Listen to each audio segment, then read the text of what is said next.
Bom dia, boa tarde ou boa noite, dependendo do horário que vocês estiverem assistindo essa aula. Hoje eu vou falar para vocês sobre os métodos de controle e como diferentes estratégias elas podem ser utilizadas no manejo integrado de pragas. Seja desde o uso do próprio comportamento dos insetos até o controle químico. Para essa aula, a gente precisa entender que a comunicação química ela é essencial para a vida dos insetos.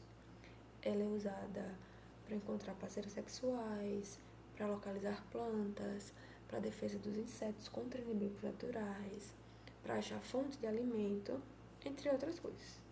E o controle comportamental, ele é baseado em hábitos ou comportamento dos insetos, tanto para o controle quanto para o monitoramento da população.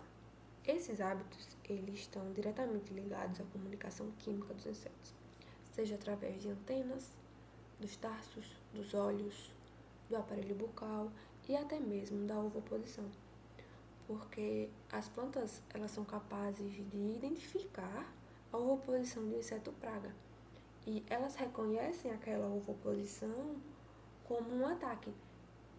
Então, elas são capazes de liberar voláteis que atraem inimigos naturais do inseto que é ovopositor para aqueles inimigos naturais acabarem predando aquela massa de ovos. E aí, esse tipo de controle, eles são conhecidos como aleloquímicos. Eles envolvem a comunicação entre diferentes espécies. Nesse caso, a planta e o inseto que é ovopositor, como exemplo, a gente tem os feromônios, que são substâncias mensageiras que trazem vantagem para quem recebe o sinal químico. Por exemplo, eu disse anteriormente que a planta liberava um volátil que atrai um inimigo natural. Quem se beneficiou desse sinal químico? O inimigo natural, que acabou encontrando o alimento. E aí, nós temos também os alomônios. Nos alomônios, as vantagens são para quem emite o sinal, para quem produz aquele sinal químico. Tipo assim, um inseto, ele começa a se alimentar de uma planta e aí essa planta, ela libera compostos que repelem ou que são tóxicos para aquele inseto que está ali se alimentando dela. Então, esse sinal químico, ele é benéfico somente para a planta. Só ela se beneficiou, porque o inseto não vai mais se alimentar daquilo ali porque é tóxico. E por fim, nós temos o sinomônio. Nessa relação, os dois organismos, ambos os organismos, eles são beneficiados, como as flores. Elas liberam aromas, produzem néctar, tudo isso para atrair polinizadores, para atrair abelhas, borboletas, entre outros. E aí, nesse exemplo, tanto a flor, que é polinizada, quanto as abelhas e borboletas que acham o alimento, eles são beneficiados. E aí, além dos aleloquímicos, nós temos também os feromônios, que é a comunicação química entre insetos da mesma espécie. Nos aleloquímicos, a comunicação é entre indivíduos de espécies diferentes.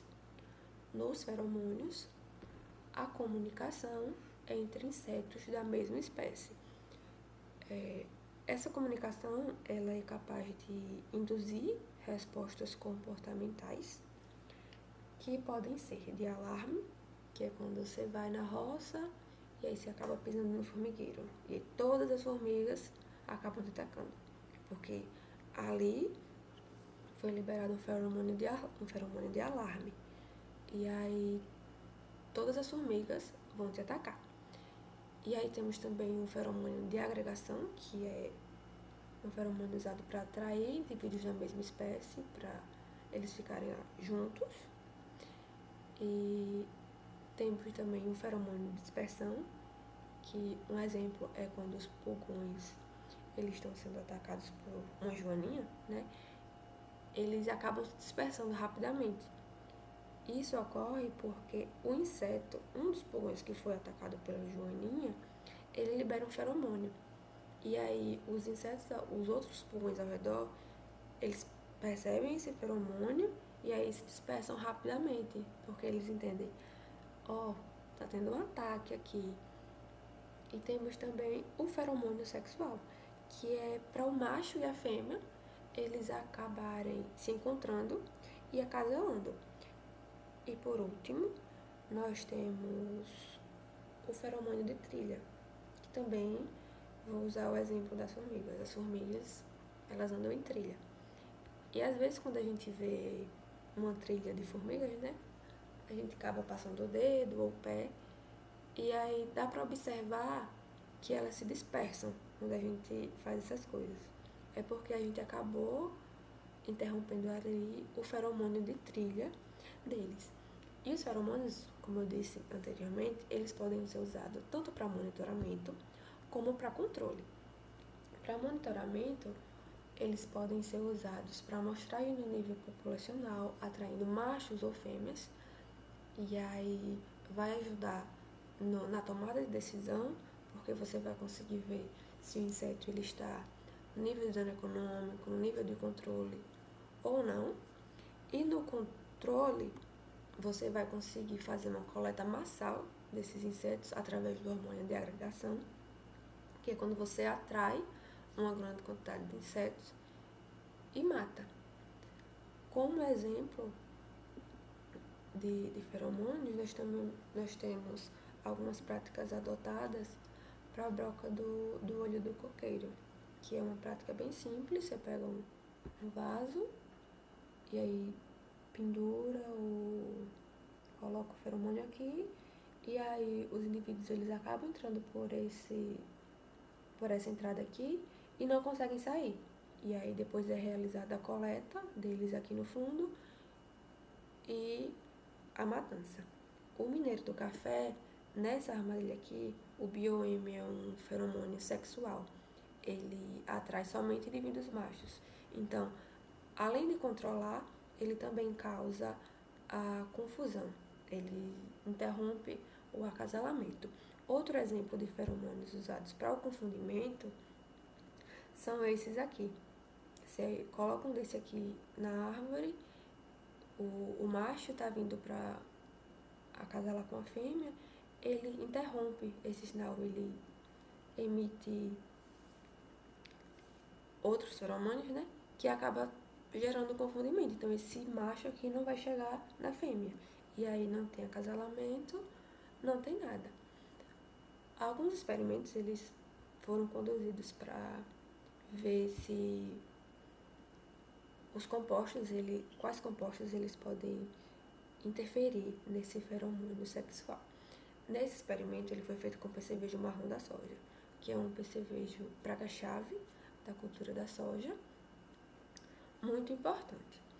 Nesse experimento, foi feito a preferência do macho em relação às fêmeas em maturação sexual tratadas com óleo essencial, seus compostos majoritários e um inseticida.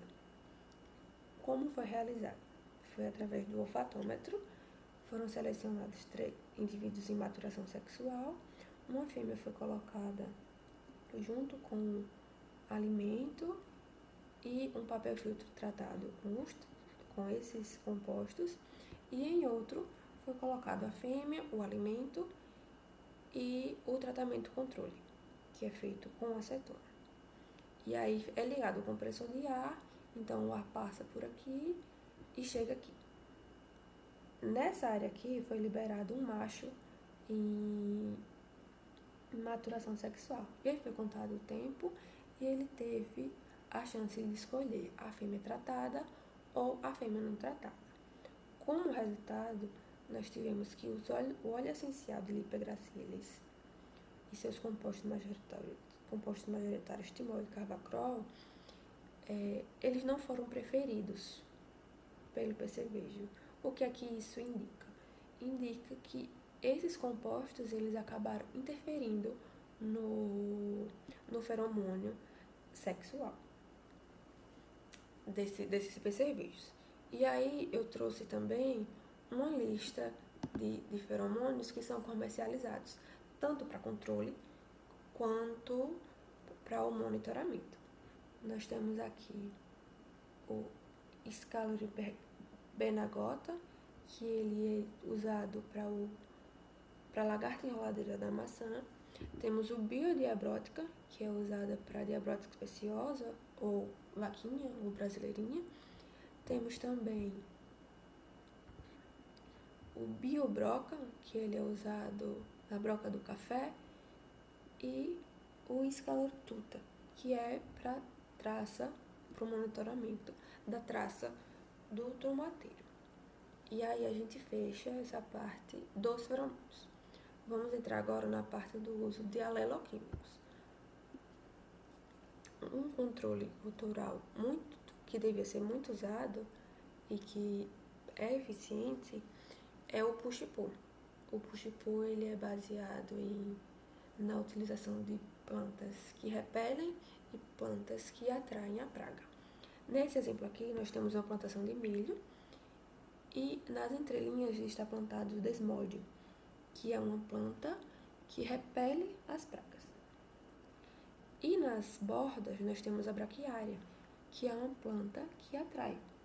Então, no meio nós temos uma que empurra e outra que puxa. Então, todas as pragas, né, que forem repelidas pelo desmódio, eles vão se concentrar aqui na braquiária.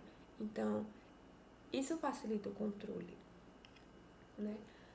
É uma estratégia que pode ser usada e já foram feitos até experimentos com outras culturas, como a do milho, né? Foi realizado um experimento com a lagarta falsa medideira, que ela é praga na soja e no milho. Foi utilizada a planta hospedeira, o milho e o hospedeiro preferencial. O que é que foi analisado aqui? A preferência olfativa da lagarta em relação ao milho, ao feijão, que é o seu hospedeiro, e ao manjericão. Foram utilizadas 5 cultivares de manjericão: a Maria Bonita, a Mr. Burns, a Italian Large Leaf, vermelho rubi e a cinnamon. Então, dessas cultivares, exceto a cinnamon e a Maria Bonita, que a Crisaldestes, ela não preferiu essas cultivares de manjericão, ela preferiu o feijão, que é o seu hospedeiro. A Mr. Burns, a Italian Large Leaf e a vermelho rubi, elas apresentaram um bom desempenho, principalmente a Italian Large Leaf. O que é que isso significa? Que a lagarta, entre o feijão e a Italian Large Leaf, ela preferiu ficar no feijão, ou no manjericão.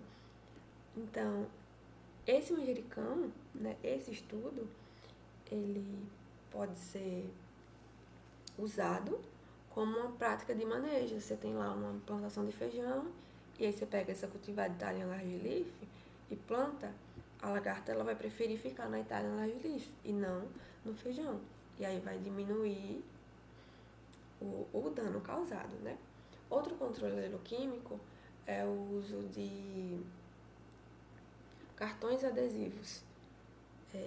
Os insetos, eles têm uma sensibilidade visual um pouco diferente do homem, lá no comprimento de onda. Então, essas cores, amarelo e azul, elas são atraentes. Os cartões adesivos amarelos, eles são indicados para a detecção e o monitoramento de cigarrinhas, de mosca branca, mosca negra dos citros, mosca minadora, o psilídeo, que ele é o vetor do greening, muito importante na cultura da laranja, dos citros. Ele atrai pulgões, mariposas, pequenos coleópteros, entre outras pragas. Então, o adesivo amarelo, ele consegue abranger uma grande quantidade de insetos. Já os cartões azuis, eles são indicados e são recomendados, né, para a detecção e o monitoramento de trips. Os insetos, como eu já falei, né, eles são atraídos pela cor E aí, quando eles entram em contato com a superfície, eles ficam presos, porque tem um adesivo ali. No caso do moleque da bananeira, o que é usado é a sua fonte de alimento. Então, a armadilha é feita com um pedaço do rizoma, ele é atraído e depois é feita a coleta dos indivíduos. E aí você consegue fazer o controle e o monitoramento do moleque da bananeira ali. Na broca do café é usado um feromônio, a biobroca, né, que é para uma coleta massal. Então é colocado o feromônio aqui, as brocas entram e não conseguem sair. E aí é realizada a coleta massal. A mesma coisa é realizada com a mosca das frutas. Só que aqui, ao invés de um feromônio de agregação, é colocada a fonte de alimento. Então, as moscas entram, acabam pulando aqui, pulando, elas entram em contato com esse líquido e acabam não saindo. Além disso, podem ser realizados experimentos para avaliar como alguns compostos eles podem repelir os insetos. Nesse aqui foi feito um experimento para avaliar a repelência do óleo essencial de Lipa gracilis e seu composto majoritário, carbacrol e timol, no percevejo marrom da soja. Os óleos essenciais, eles são substâncias aromáticas e voláteis, então, como elas são voláteis, elas podem acabar criando uma parede, e aí essa parede pode repelir os insetos. Como esse experimento foi feito? Foi pego uma placa de Petri, o papel filtro foi dividido ao meio e dividido entre lado tratado e lado não tratado. No lado tratado foi colocada uma concentração desses compostos, do óleo essencial de Lipa gracilis, dos seus compostos majoritários e o inseticida imidacloprid. Um inseto foi adicionado aqui no meio e durante 10 minutos foi avaliado quanto tempo ele ficou de cada lado da placa. Como resultado foi obtido que, exceto o imida, os compostos majoritários e o óleo essencial apresentaram uma repelência para o Euquistioseros. Então, significa que esses compostos eles podem ser utilizados como alternativas para repelir o percevejo marrom da soja. Outro experimento feito também foi com a formiga cortadeira. Nesses experimentos foram avaliados a distância e a velocidade que a formiga percorreu quando elas foram tratadas com a deltametrina nas DLs 30 e na DL 50, com o timol nas mesmas DLs e o cloracetato de timila nas mesmas DLs também. E o tratamento controle, que é com acetona. No tratamento controle, é possível observar um padrão no caminhamento da formiga, o que não ocorre nos outros tratamentos, principalmente na DL50. Dá para perceber aqui que é bem irregular, que a formiga apresenta várias mudanças de direção e no cloracetato de timila na DL50, ela aumentou muito a sua velocidade. Isso indica que esses compostos eles podem ser usados no controle, porque eles vão causar a desorientação dessas formigas e aí elas vão acabar não encontrando fontes de alimento, entre outras coisas. Indo para o controle legislativo, ele é baseado em leis e portarias federais e é uma medida fitossanitária determinada pelo MAPA, né? E é realizado por apenas empresas que são credenciadas. O objetivo é assegurar que todos os vegetais e produtos, subprodutos, eles estejam livres de qualquer tipo de praga. O tratamento feito principalmente para grãos é a fumigação. E aí, para a importação, nós temos normas de medidas fitossanitárias. Para produtos vegetais, deve ser feito o tratamento hidrotérmico, a fumigação com brometo de metila e a fumigação com fosfina. Material de embalagem de madeira, é feito tratamento térmico, secagem em estufa e a fumigação com brometo de metila. Para exportação, os produtos vegetais, eles passam por um tratamento hidrotérmico, que é quando você pega um vegetal e submete ele a diferentes temperaturas. É feita também a fumigação com brometo de metila, fumigação com fosfina, e quando é material de embalagem de madeira, é feito tratamento térmico, secagem em estufa e fumigação com brometo de metila.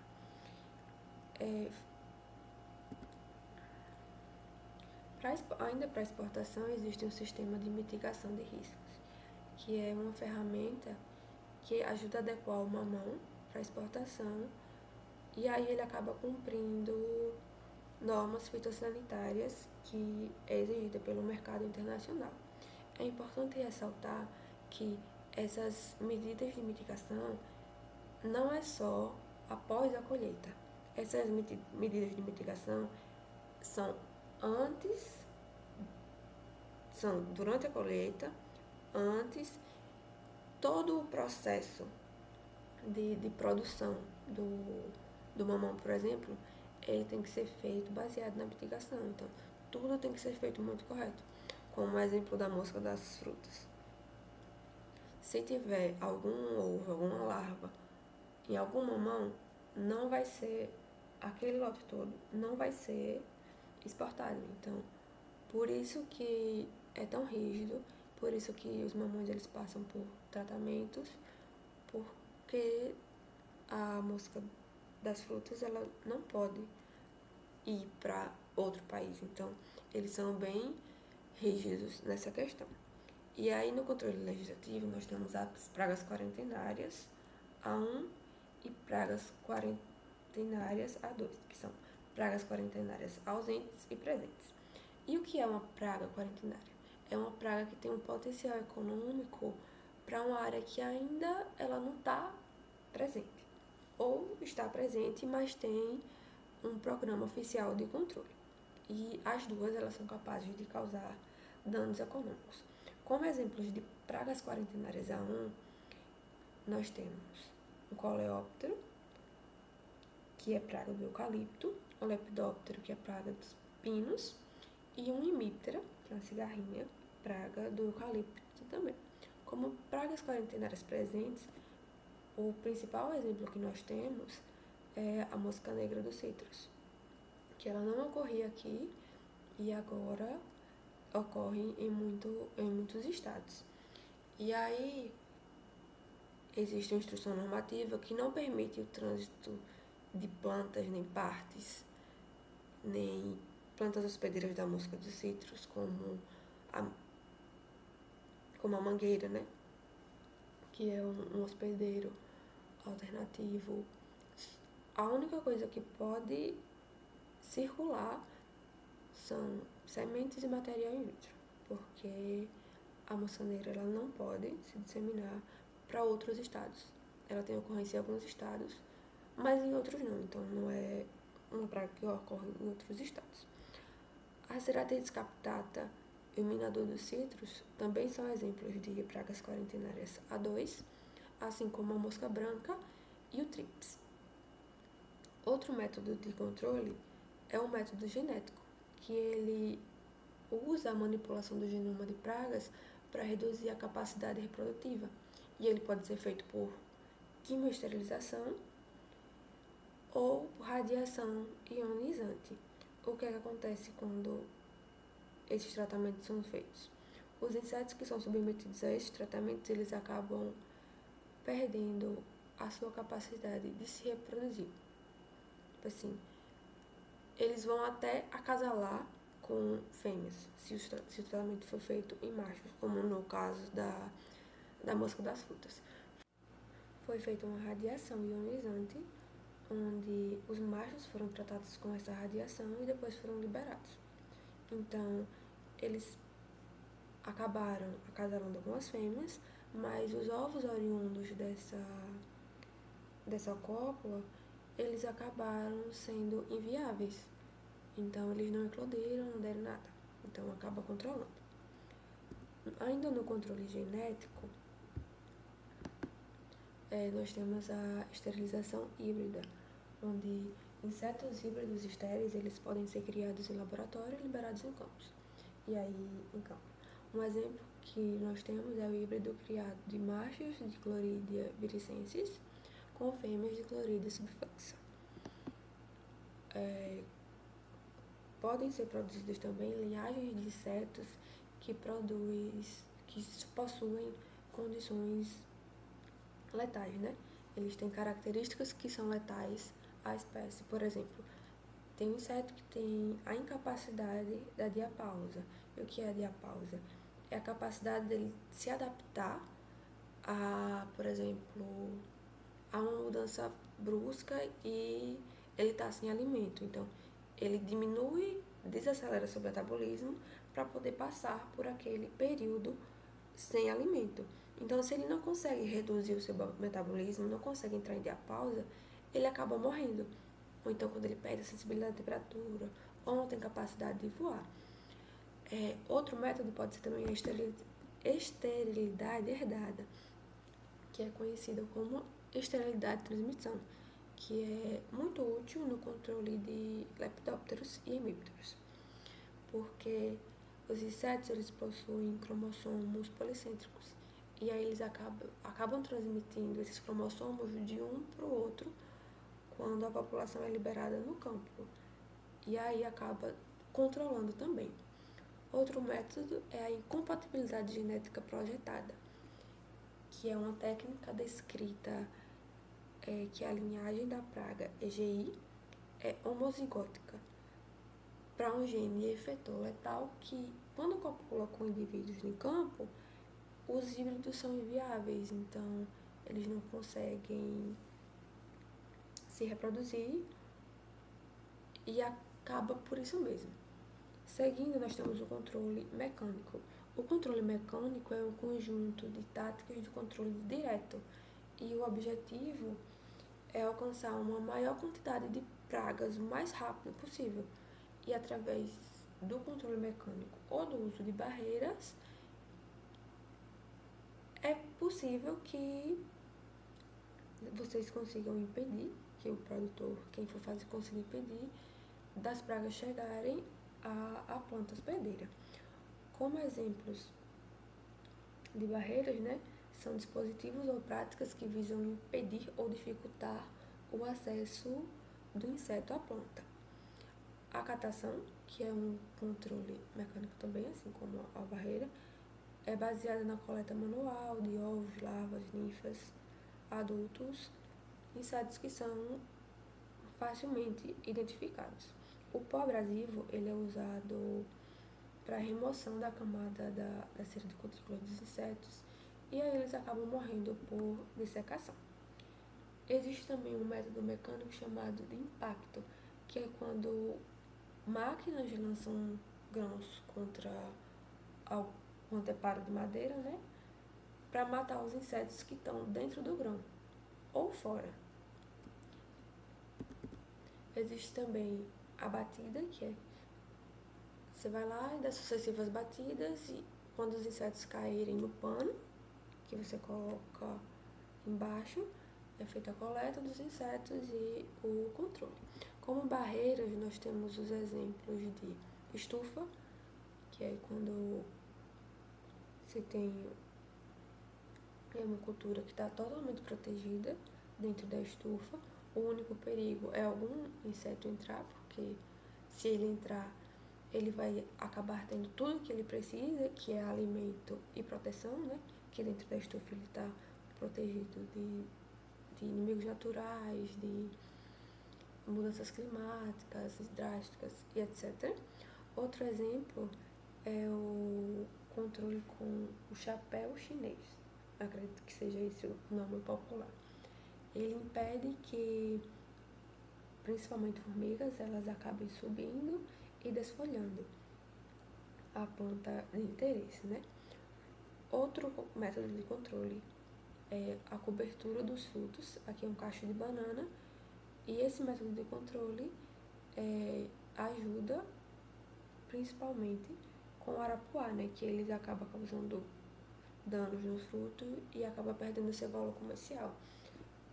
Esse método de utilizar o saco, ele também pode ser feito com tomate, para evitar que a broca pequena entre no fruto. Só que deve se atentar à fase em que você vai colocar o saco, porque se for muito tardio e o tomate já tiver grande, né, entre aspas, pode ser que a larva já esteja dentro a broca, né, já esteja dentro do tomate. Então, é ideal ensacar o tomate quando ele estiver bem pequenininho.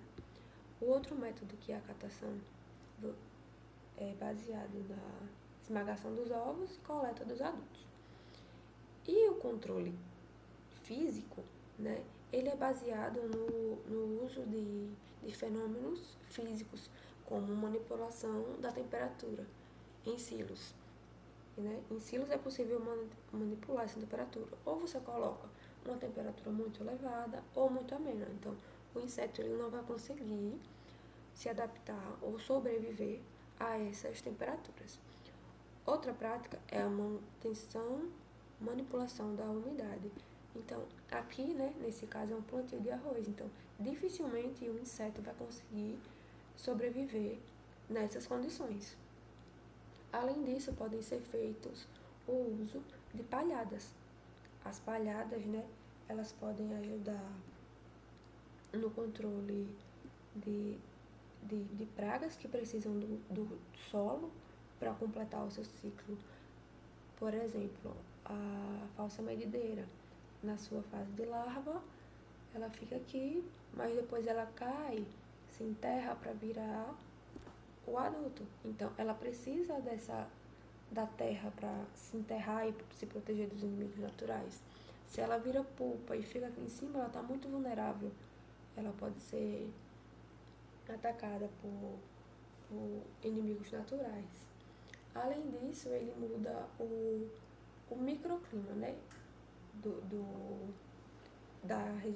local, né? Ele muda o microclima aqui. Então, ele pode favorecer ou não a alguns insetos.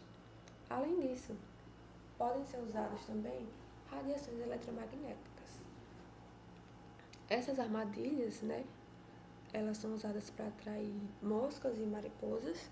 E aí, quando as moscas e mariposas entram em contato com essa parte da radiação, elas morrem, acabam sendo eletrocutadas.